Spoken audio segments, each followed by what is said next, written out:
Assalamualaikum warahmatullahi wabarakatuh. Perkenalkan, nama kakak Adinda Aisyaulia.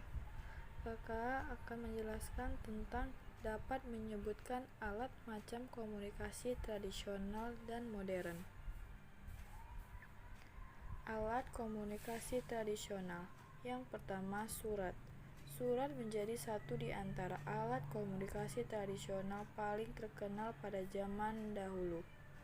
Surat dianggap jenis komunikasi paling tepat untuk menyampaikan kabar atau informasi. Namun, saat ini alat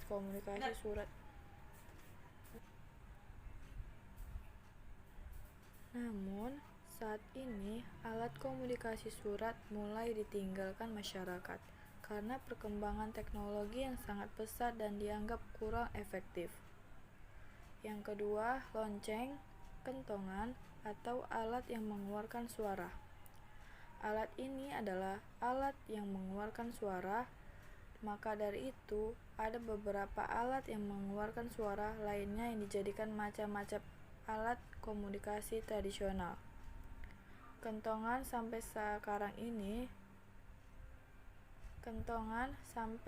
sekarang ini masih cukup sering digunakan saat pos ronda atau membangunkan sahur. Sedangkan lonceng masih digunakan di beberapa sekolah dan gereja. Yang ketiga, telepon kaleng.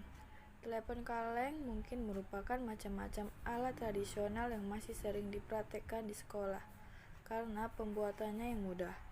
Jarak komunikasi dengan telepon kaleng ini memang tidak bisa terlalu jauh, hanya 5-10 meter.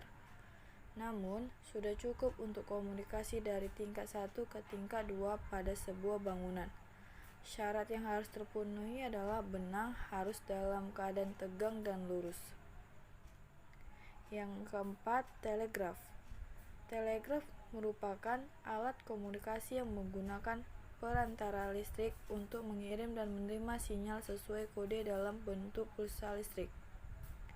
Di dalam telegraf terdapat kabel dan tembaga yang berguna untuk mengirim sinyal dari jarak jauh. Alat komunikasi modern. Yang pertama, telepon genggam. Telepon genggam merupakan tingkat yang lebih tinggi dari telepon kabel. Bahkan teknologi ini makin berkembang seiring berkembangnya zaman sehingga tercipta smartphone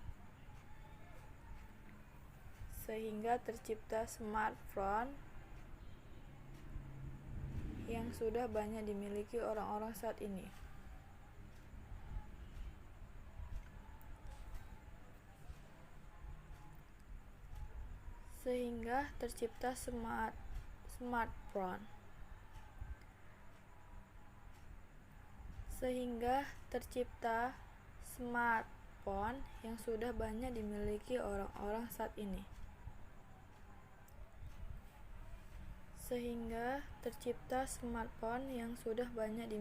orang-orang saat ini. Berkomunikasi dengan ponsel pintar sudah bisa dilakukan bahkan dengan fitur video call yang memungkinkan, berbeda dengan telepon genggam yang memiliki ukuran kecil dan mudah dibawa kemana saja. Telepon kabel hanya dapat digunakan di rumah atau kantor saja, tidak bisa dibawa pergi tanpa menggunakan kabel. Yang ketiga, komputer. Komputer adalah komunikasi yang digunakan untuk memanipulasi serta mengelola data berdasarkan perintah yang diberikan oleh pengguna komputer tersebut. Saat ini, komputer bisa dibilang sudah menjadi kebutuhan pokok seperti smartphone.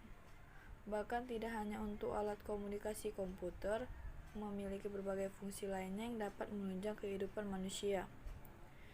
Yang keempat, televisi. Televisi menjadi barang yang wajib ada di rumah saat ini. Melalui televisi, seseorang bisa mendapatkan informasi sekaligus gambar. Berita yang disampaikan tidak hanya suara saja, namun dilengkapi dengan gambar, bahkan penyebaran informasi menggunakan televisi jauh lebih cepat. Sekian dari penjelasan kakak. Kalau ada salah, kakak minta maaf. Assalamualaikum warahmatullahi wabarakatuh.